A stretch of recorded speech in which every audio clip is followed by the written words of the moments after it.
Hey folks, it's Marvin Cash, the host of The Articulate Fly, and we're back with another Southwest Virginia fishing report with Matt Reilly. How you doing, Matt? I'm doing great, Marvin. It's a beautiful day here, despite the rain we've had in the last week. It's pretty nice. Spring is definitely here to stay. Yeah, I think that's definitely true down here in Charlotte, too. How much did the rain that came through, I guess, late last week or last weekend kind of wreck things in your neck of the woods? I had to push a trout trip, but thankfully our trout streams recover pretty quickly. I was able to push it to just a couple days, later, so we're still going to get it done.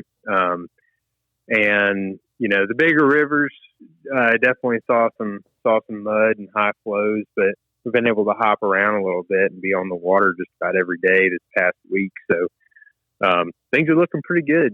It's nothing new to have to jump around and pull audibles this time of year in Virginia. So it's all good. Yeah, it seems to be a more common occurrence. We seem to be getting these like big bursts of water in the spring more and more often.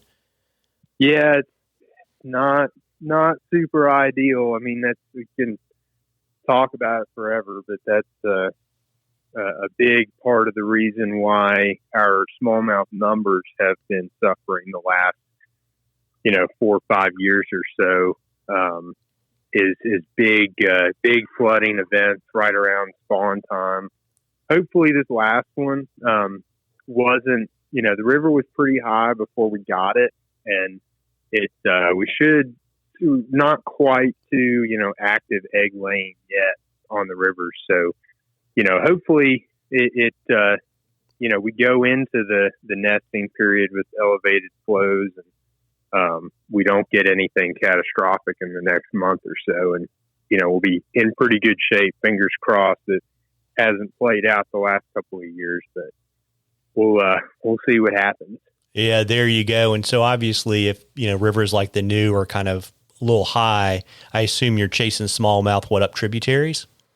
Yeah, tributaries going way up, on the main stem of the bigger systems. It's, you can get to some clearer, lower water, and then sort of fall down the watershed as things come down. That's been the main program the last couple of days, and it's been pretty good. Water temps have been in sort of the mid to high 50s, touching 60. And we're still, like I said, not quite to active, nest sweeping and egg laying, but we're getting pretty dang close on some of the smaller waters. So it's things are progressing quickly, and it'll be here before we know it. Yeah, absolutely. And I assume, we say this so many times that, the higher elevation trout streams are the first to clear, right? Yeah, they're in great shape now. Even our bigger, second order streams are fishable right now, certainly, but they are a little heavy weighting wise. Like I got a trip tomorrow, and we'll probably have to be a little pickier about the water that we fish, just being able to get weighed to certain spots and that sort of thing. But certainly clear and certainly fishable right now. Yeah, sounds like it's a streamer and nymph game then. Yeah, and they we've definitely got some dry fly possibilities kicking around right now, but that'll, become more and more viable as the rivers drop. We've got some tan caddis active most days, still some Quill Gordons kicking around, and we should have some March Browns showing up now, really, and in the next couple of days. So those will be the main dry fly options, but certainly don't overlook the caddis pupa and caddis emergers, and then the March Brown nymphs really seem to do better than the dry flies on the mountain stream. Yeah, got it. And we have a question from Colby, and he wanted to know your line and leader setup for chasing smallmouth with streamers. Yeah, so really kind of just depends on the river you're fishing and the characteristics of it, and then the type of fly you're fishing. Not all streamers are created equal. Some have weight in them, but are still neutrally buoyant. Like a CK bait fish is a great example of that. You put maybe 7, 8, 9 lead wraps on the hook and a lot of body fur, and once the body fur gets saturated, it'll sink down in the water column. But it still sinks really slowly. So you can fish that kind of fly on a floating line. And what I usually run is a Scientific Angler's Titan Long taper, which has a long, bigger aggressive head on it. And it's a floating line. And then I'm usually running a fluorocarbon 9-foot leader that this time of year, either 12-pound or even up to 16-pound if you've got higher flows. Sometimes you can sell it to them in clearer water with the 16-pound too. But this time of year, for leader selection across the board, you want to be thinking about, this is the time of year where you are, if you're going to tie into a 5 or 6 pound fish, it's probably going to be this time of year. So, I go heavier. I err on the heavy side like I do always, but specifically this time of year. And then again, usually we've got higher flows and a little bit of color in the water this time of year, so you can afford to go a little bit heavier anyway. And then on top of that, you also have flies like certain game changers, Murdich minnows, flies like the Swinging D, that have buoyant materials in them and don't sink very well on their own. And those I will run either an intermediate or a sink tip on, just depending on how deep I need to be. If we're fishing the New River itself, where and we've got higher flows and we need to get down pretty quick in the water column, then that sink tip comes in handy.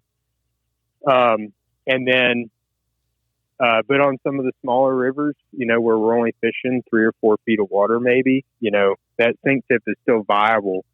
You just might go a little bit lighter on the sink tip or just fish it a little bit faster. And then intermediate lines too. Like I use intermediates with Murdich minnows quite a bit.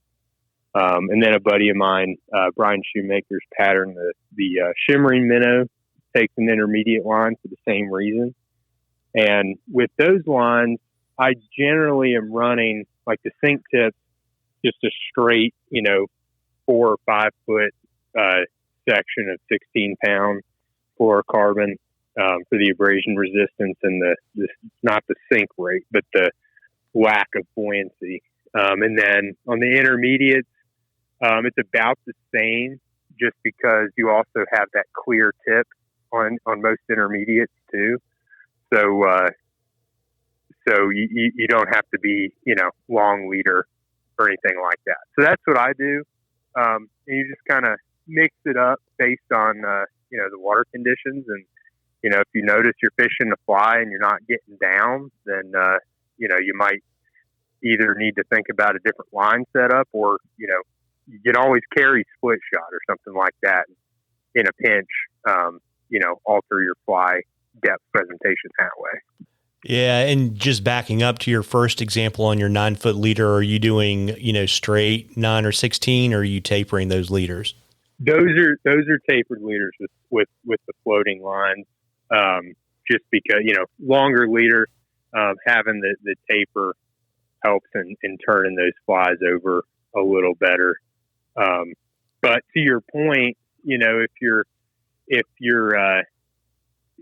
generally the smaller the diameter of your tippet or your leader, the faster a fly drops down in the water column, because there's less, mass that has to make its way down.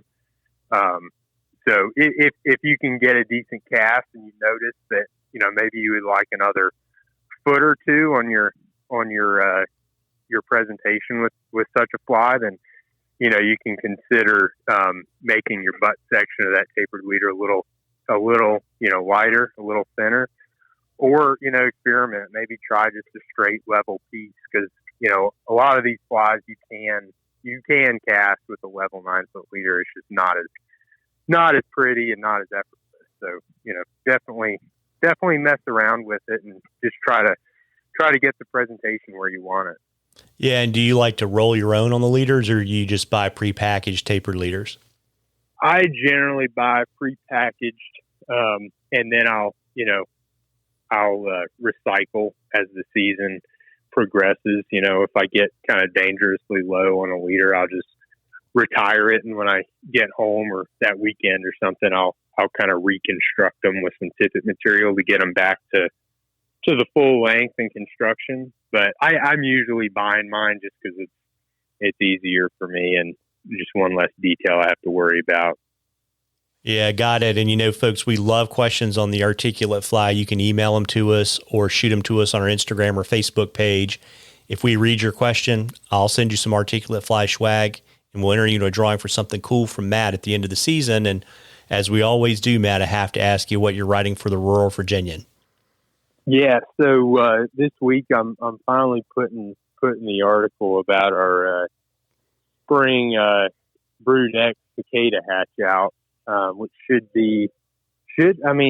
already mid-April. It's going to be probably just another month or so before ground starts to heat up adequately and those bugs start showing up. So it's coming, but all the sort of, life history information and local information and, relevant fishing information will be in that piece. And hopefully that'll be out next week and we'll be able to put it up on the website.